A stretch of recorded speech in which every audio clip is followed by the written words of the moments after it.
Maya Williams entered her dream job with confidence, excitement, and hope.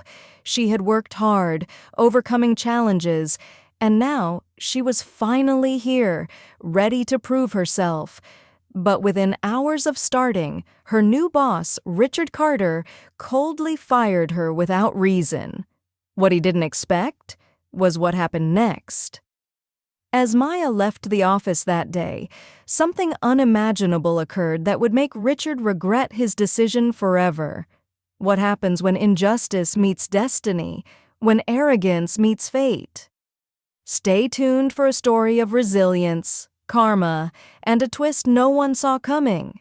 Maya Williams walked through the grand doors of Carter and Company, her heart pounding with excitement.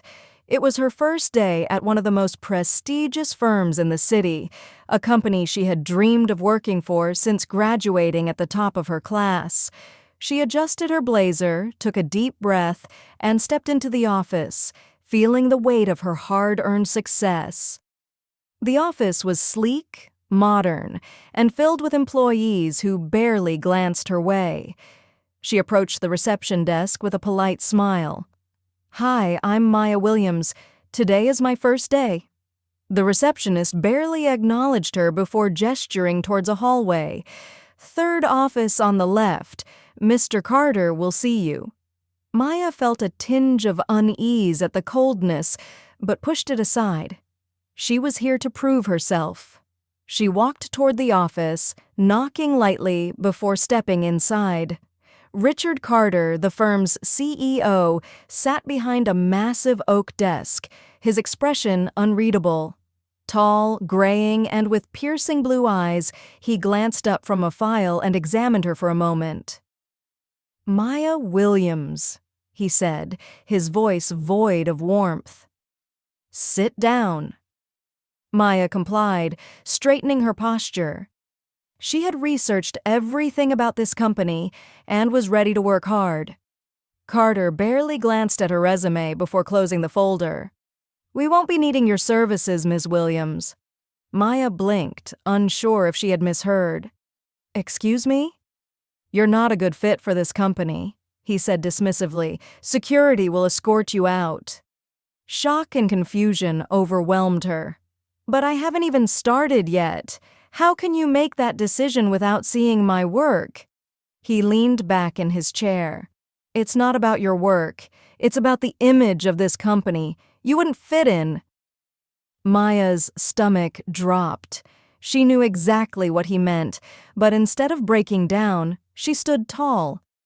"That's discrimination," she said, her voice steady. Carter smirked. "Call it what you want. HR has already processed your termination." Maya clenched her fists, feeling anger and injustice boiling inside her, but she knew better than to argue. She picked up her bag and walked out, holding her head high. Little did Carter know, his decision would come back to haunt him in ways he never imagined. As Maya stepped out of the grand office building, the crisp city air filled her lungs, but it did nothing to cool the fire burning inside her. The humiliation, the blatant discrimination, she had never felt so wrong. Her phone buzzed in her pocket, snapping her out of her thoughts. It was a message from a former professor, Dr. Lawson, who had always believed in her potential. "Maya! Just saw the news. Call me ASAP." "News?" Confused, she tapped on a link attached to the message.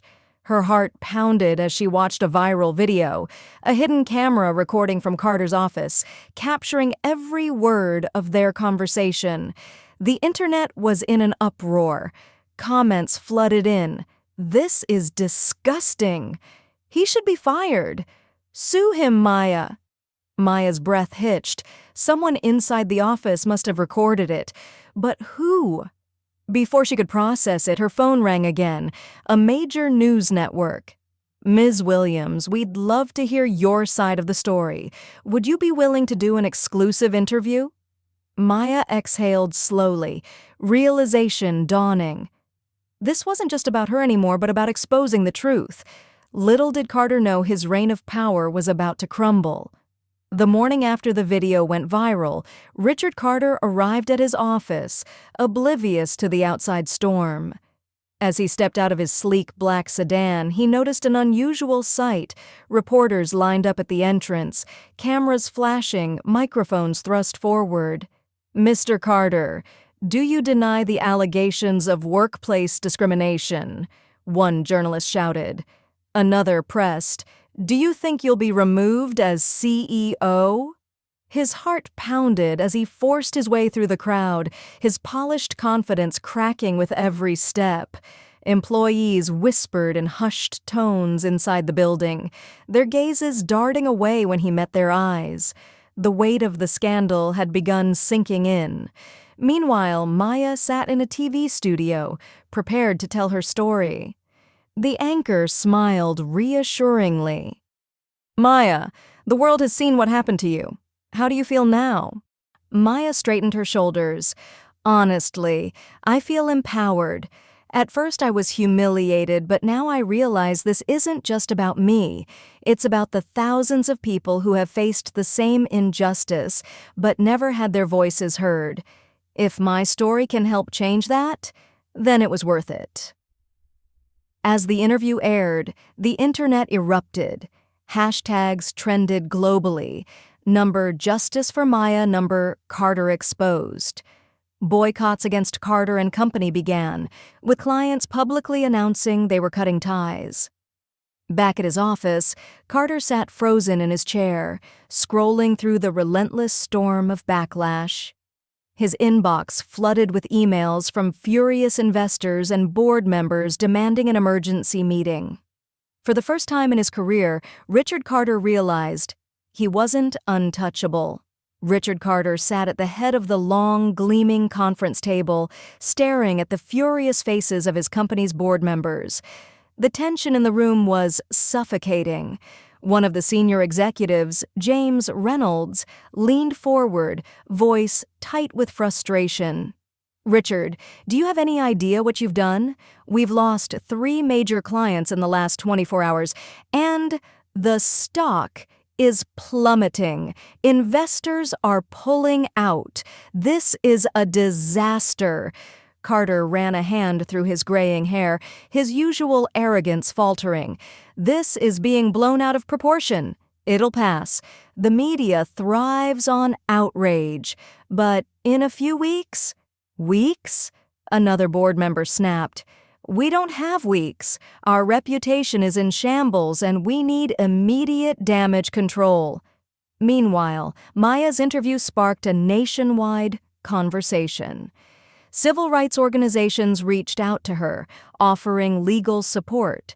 Celebrities and influencers amplified her story, making it impossible for Carter and Company to escape scrutiny. Protests erupted outside the firm's headquarters, with signs reading, "End Workplace Discrimination" and "Justice for Maya." Inside his office, Carter received a call from his PR team. "Richard, we need you to make a public apology. Now. If we don't act fast, you could be facing lawsuits, not just bad press." His grip on the phone tightened. Apologize? To Maya? To the world? The very thought made his blood boil. But as his eyes flicked to his computer screen, showing endless headlines tarnishing his name, he realized he had no choice. That evening, Carter sat in front of the cameras, his statement carefully crafted by his PR team. "I deeply regret my actions and the pain they have caused," he began, forcing himself to sound sincere.